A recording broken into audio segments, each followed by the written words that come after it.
ante todo, un saludo a todos los compañeros y compañeras que nos acompañan el día de hoy. Agradecemos a los compañeros de cada Grupo por Cuba, por esa solidaridad activa que siempre demuestra para toda la lucha de nuestro continente y del mundo. Les traigo un saludo muy especial de nuestro Partido Socialista Unido de Venezuela, de su presidente, el presidente Nicolás Maduro Moros, y de nuestro primer vicepresidente, capitán Diosdado Cabello Rondón, que están muy complacidos de que podamos estar aquí, que nos hayan invitado, nos hayan convocado a encontrarnos como hermanos. Cuando hablaba con José Antonio, le decía: José Antonio, ¿qué tema tengo?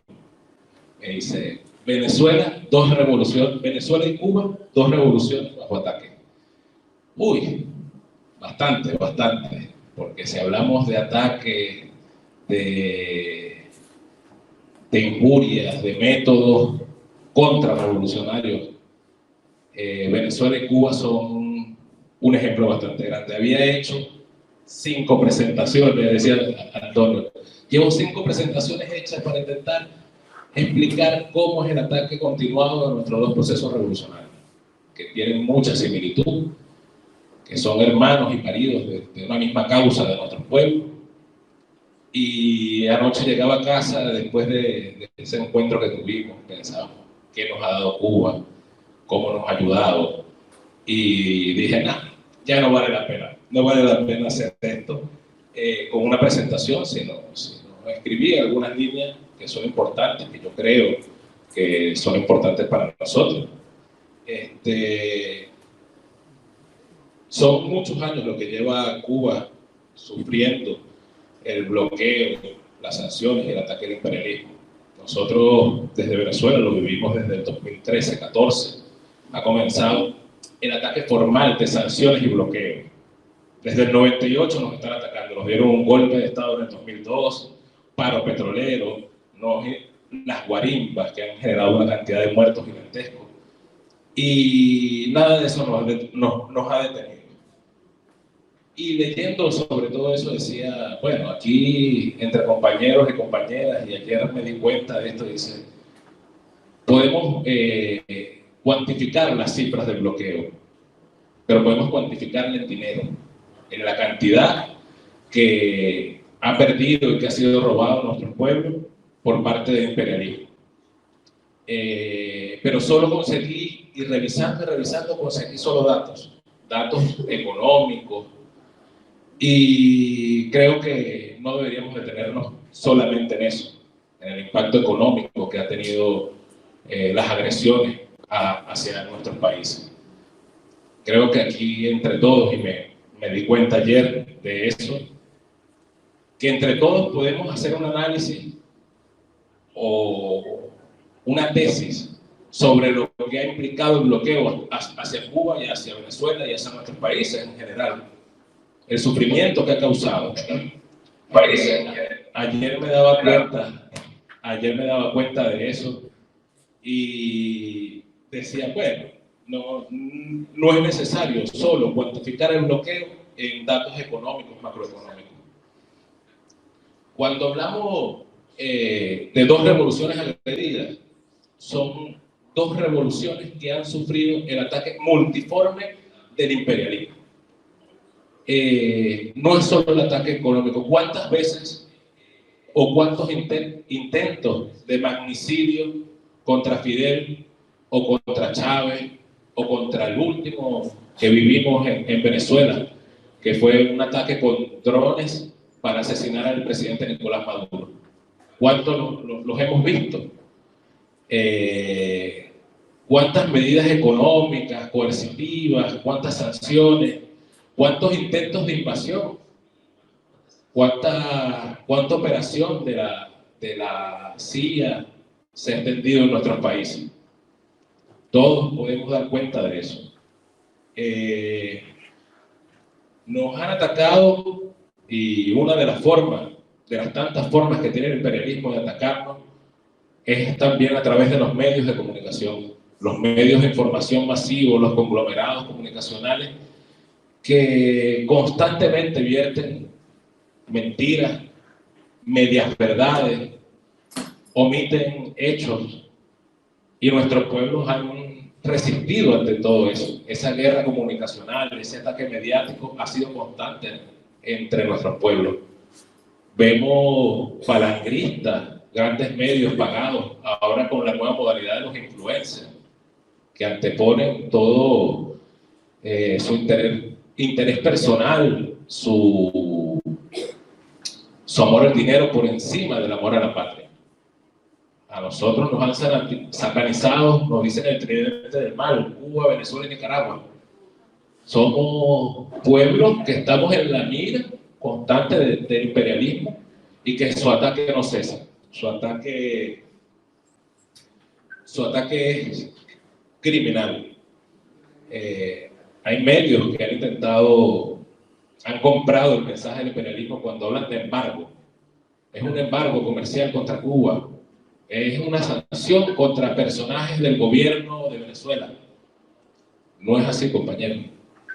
Es un bloqueo, es en Venezuela nosotros le llamamos, y hay un largo desarrollo sobre esa tesis, medidas coercitivas unilaterales.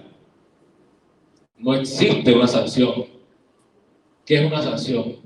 Una medida de presión para subvertir nuestro orden interno, para hacernos pagar por haber elegido gobiernos de izquierda que no están en línea con el imperialismo. Eso es una sanción, una medida correctiva. Parecemos niños que nos castigan por nuestro derecho a decidir y nuestro derecho a elegir libremente. De eso se tratan de las medidas coercitivas y el bloqueo y las sanciones. Estados Unidos ha estado siempre detrás de los pueblos, como ellos lo llamaban, su patio trasero, diciéndoles a quién tenemos que elegir y a quién no, cómo debemos de vivir y cómo no. Y se ha encontrado con la dignidad, en primera instancia, de Cuba. Se encontró con esa dignidad, con ese paso firme, haciéndole frente a todas las muestras del imperialismo, y de ahí han seguido varias decenas de gobiernos progresistas, de gobiernos de izquierda, de gobiernos revolucionarios, y hoy vuelve a haber esa otra oleada de gobierno progresista. Ellos hablan que su bloqueo es para llevarnos la democracia.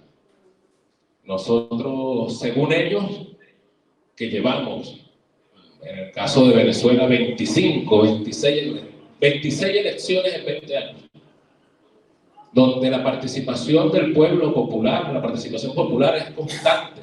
Nosotros cada vez que necesitamos hacer algo, llamamos a las bases, consultamos a nuestro pueblo. Porque entendimos, y digo entendimos como sociedad, es que el pueblo se hizo gobierno y el gobierno está hecho pueblo. Y eso es irreversible, eso no se puede eliminar tan fácilmente como cree el imperialismo.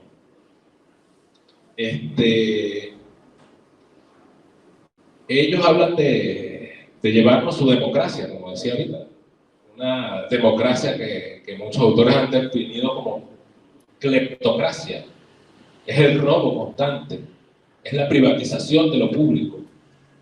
Esa cleptocracia es la que ellos nos intentan llevar y la que han demostrado decía compañero, que hubo un supuesto gobierno interino de Narnia, que nadie se acuerda el nombre de ese pobre hombre. Es el robo constante. Eso es lo que nos ha pasado. Eso es lo que nos roban. A nosotros nos robaron circo, nos han robado oro. Los piratas de Londres en su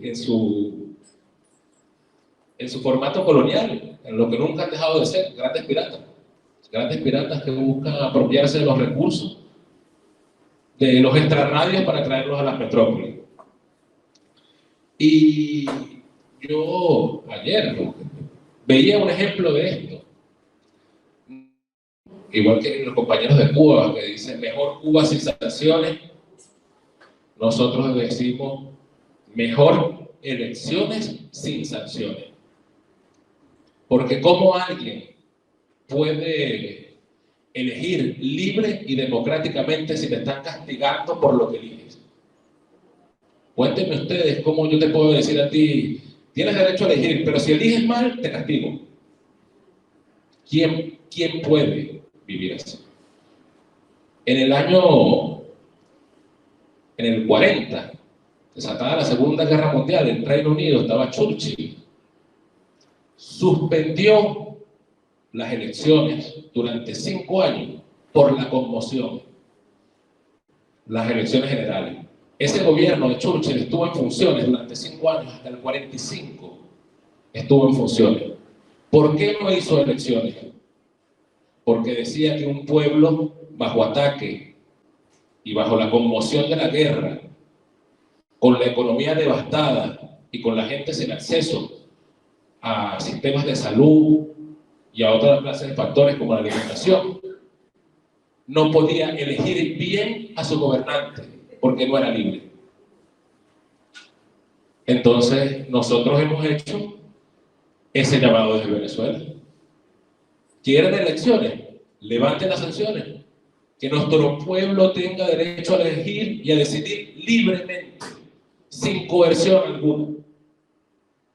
Cuba es mejor sin sanciones. Venezuela está mejor sin sanciones y sin bloqueo. Nuestros países son 32 países que están bajo sanciones criminales de Estados Unidos, extraterritoriales, unilaterales, cabe destacar, fuera de todo respeto al derecho internacional, pero ellos las siguen manteniendo hasta el día de hoy. Imagínense ustedes que nosotros dijésemos, suspendemos las elecciones en Cuba y en Venezuela, o en Nicaragua, o Irán, porque no se dan las condiciones libres y democráticas para hacerlas. Los titulares inundarían, nos llamarían de todo, más de lo que ya nos llaman. Pero es para que vean cómo mide el imperialismo la moral, la ética, cómo ellos miden su democracia. ¿O es que la democracia popular de nosotros es menos democrática? Y aquí lo vemos, y vemos en países que tienen otros sistemas de gobierno, qué tan populares y qué tan democráticos son, cómo se castiga a la gente. Hoy Perú, la OEA dice que es un estado democrático, con Estados Unidos detrás, con la embajada de Estados Unidos detrás en Perú, organizando todo, con más de 70 muertos, y nadie habla de Perú. Los grandes medios no hablan de Perú, prefieren hablar de Venezuela, Cuba y Nicaragua. Esa es la diferencia, y ese es el ataque constante al que nosotros estamos expuestos. Cuando yo hablaba al principio de que después de revisar datos y datos, solo conseguía datos económicos, macroeconómicos, de reserva y todo esto, yo pensaba, decía, pero es que ¿cómo se transforma esto o cómo se traslada esto a la vida cotidiana de nuestros pueblos? Los que sufren verdaderamente, directamente el embate y esas sanciones y ese bloqueo.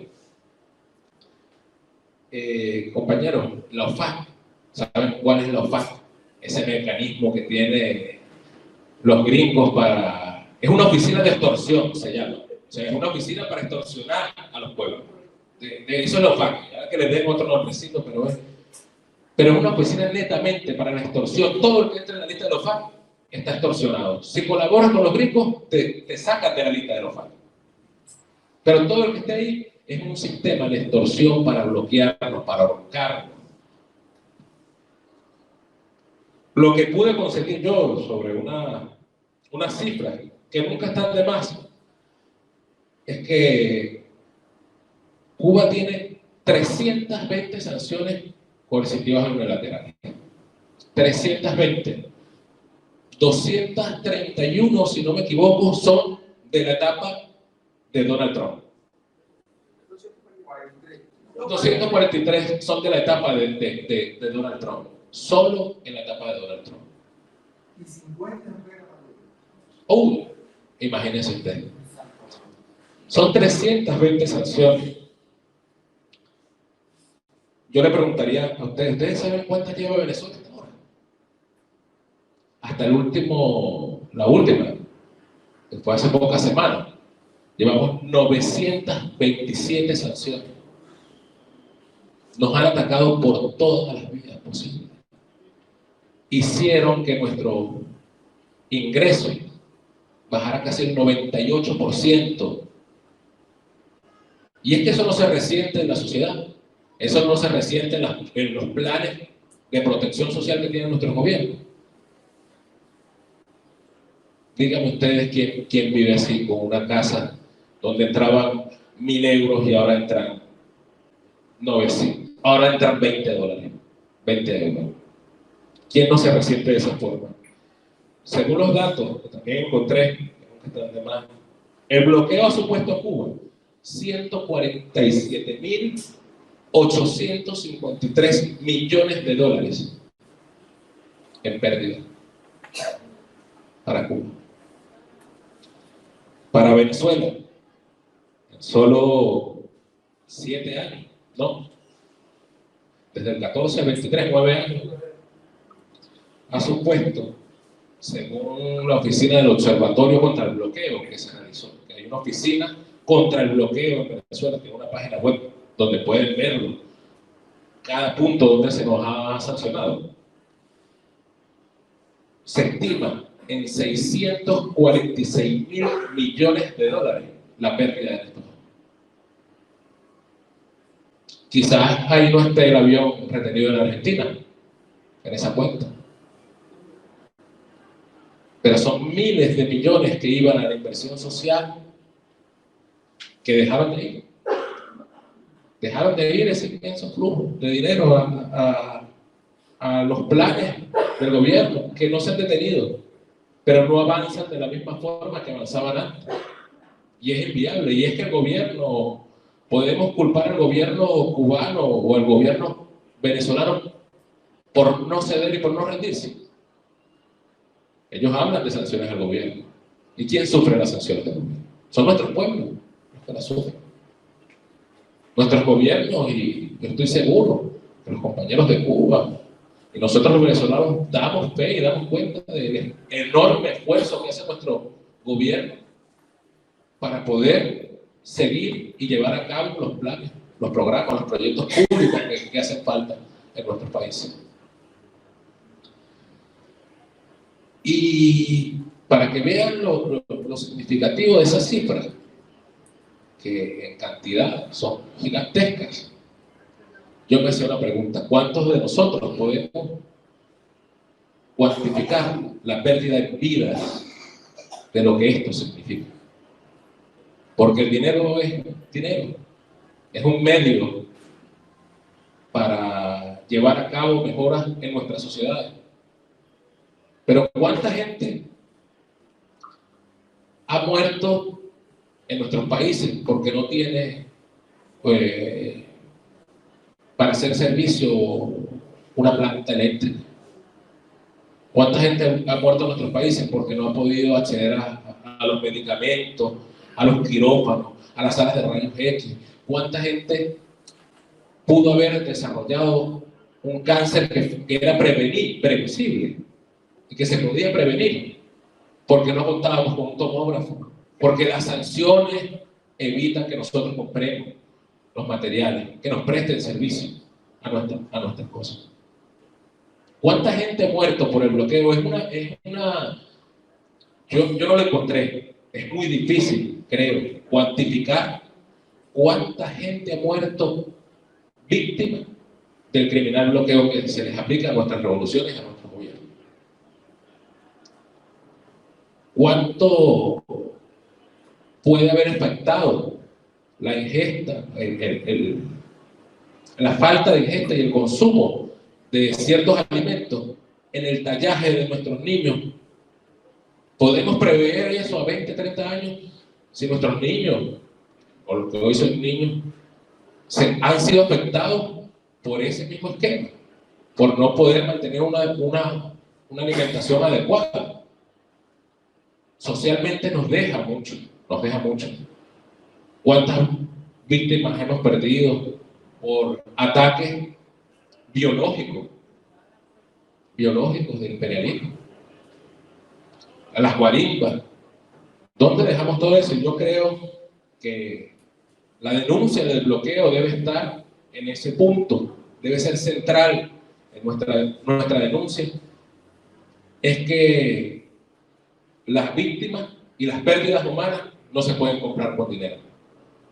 Que está bien que nos levanten el bloqueo, que nos devuelvan lo que nos han robado, que se nos indemnice por lo que han hecho, pero que sean juzgados, por lo menos moralmente, por la pérdida de vida y la afectación en el desarrollo que tiene nuestro país. Levanten el bloqueo, déjenos que nosotros, nuestros pueblos, puedan desarrollar todas sus potencialidades de manera libre, de manera justa, de manera igualitaria. Entonces, nosotros hemos buscado alternativas, como los compañeros de Cuba. Hemos buscado la manera de sortear las sanciones, el bloqueo, en la solidaridad, en la amistad entre los pueblos. Y eso nos ha funcionado porque nosotros, para intentar comprar repuestos a la industria petrolera, optamos por la solidaridad de los compañeros en Irak para que nos enviaran piezas para nosotros revitalizar nuestra industria petrolera. No sé si ustedes se habrán enterado que Irán, en uno de esos buques que iba a Venezuela, pues fue robado en un acto de piratería por los Estados Unidos. Robado, porque no es un tema de sanción, es un tema de robo. Nosotros concedimos a un compañero diplomático la capacidad de ir a otros pueblos a intentar sortear ese bloqueo, a buscar vías para comprar alimentos, para comprar repuestos.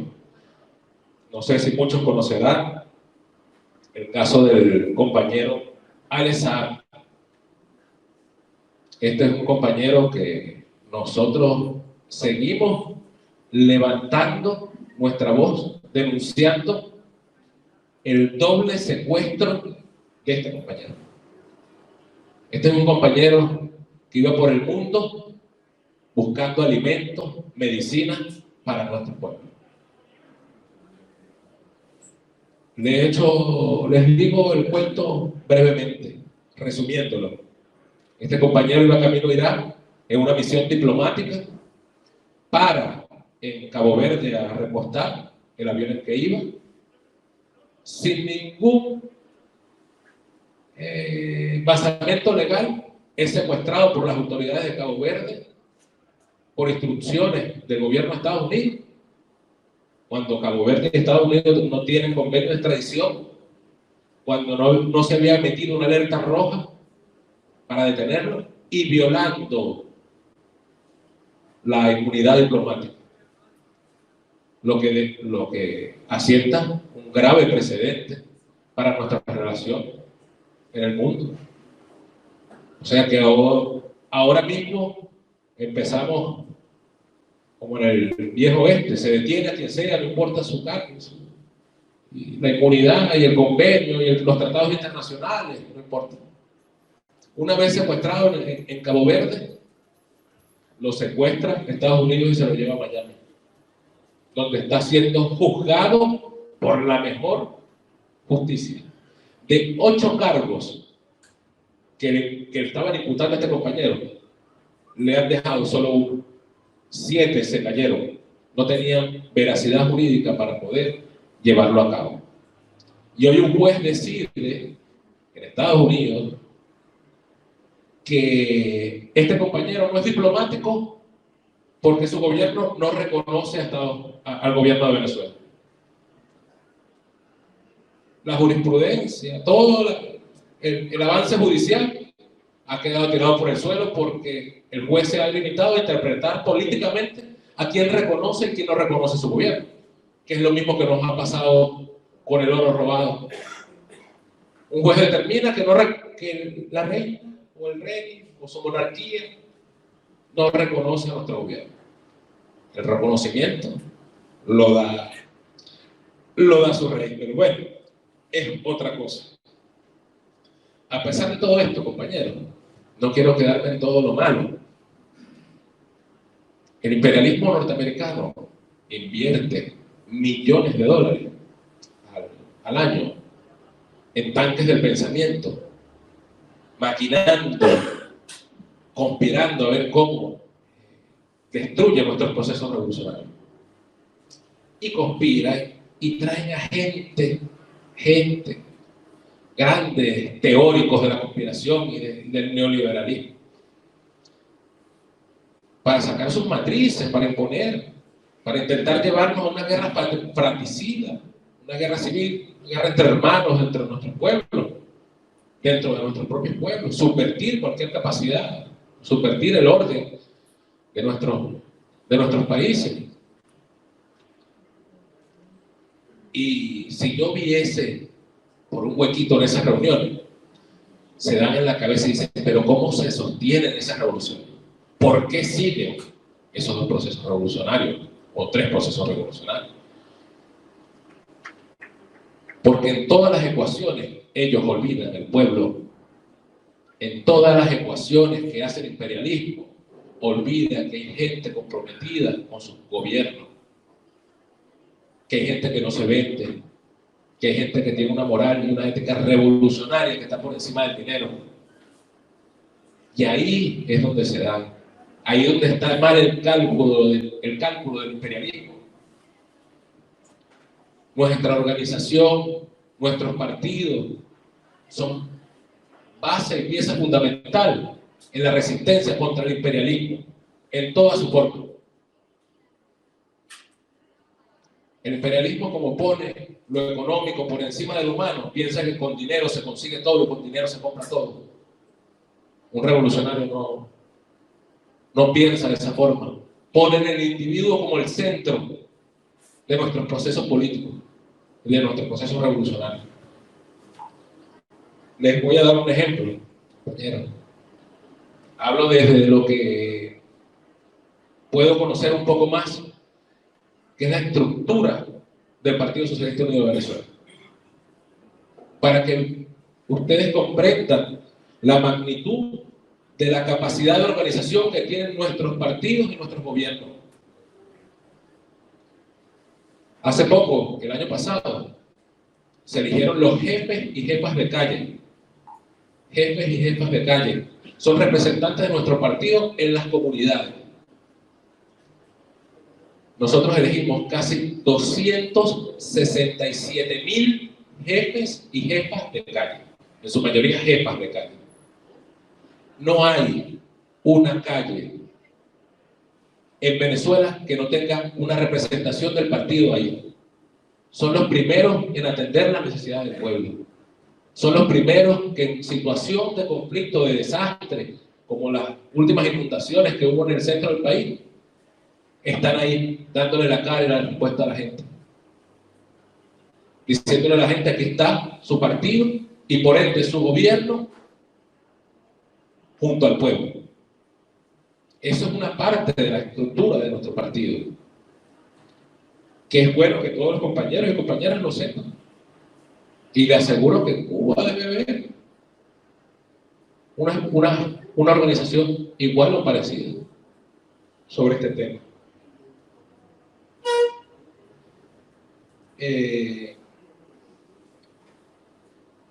Voy a terminar,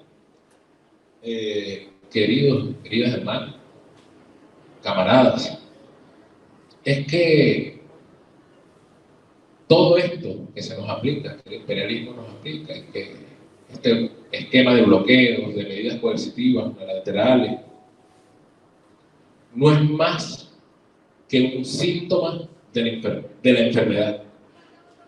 Conversado con compañeros, llevamos tiempo conversando. El capitalismo tiene distintos síntomas Y el capitalismo es la enfermedad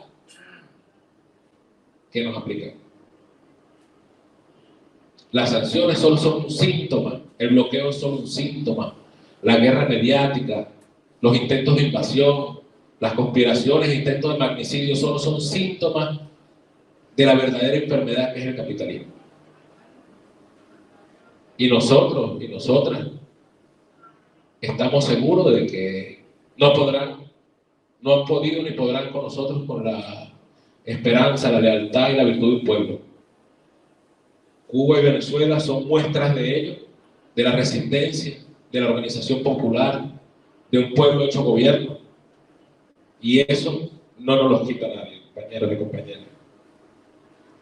Nosotros lo decimos, levanten el bloqueo, levanten las sanciones, devuelvan lo robado, devuélvanlo.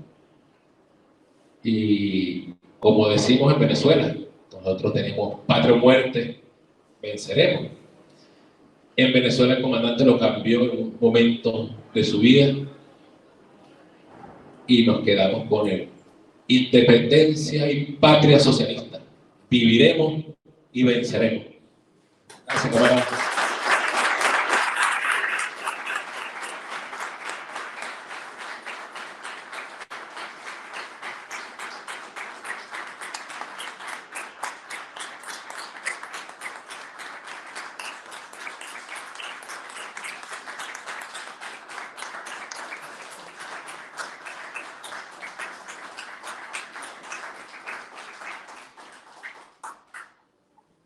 Bueno, después de esta intervención de Richard Benavides, si hay alguna pregunta también que le quieran realizar al compañero o algún comentario.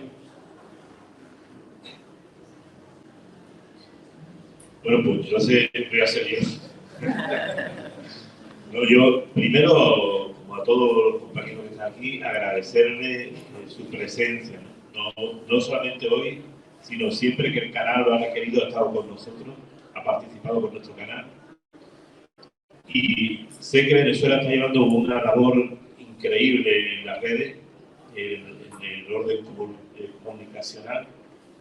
Y yo sé que esa relación nos hermana también a nosotros. Hemos estado trabajando mucho con ellos, hemos colaborado también cuando muchas veces hemos participado en el canal, no solamente hemos hecho como Eje Central Cuba, sino que hemos hablado muchas veces sobre Venezuela, hemos tenido presencia de embajadores, presencia de personalidades, presencia de la que ha estado siempre en nuestro canal, es una cosa que agradecemos, y pienso que esa unidad se puede y se va a fortalecer más todavía a partir de ahora, y yo creo que se puede hacer una labor infinita si todas las organizaciones, todos los medios alternativos se unen en una causa que es la causa de las revoluciones de los pueblos y la causa del socialismo.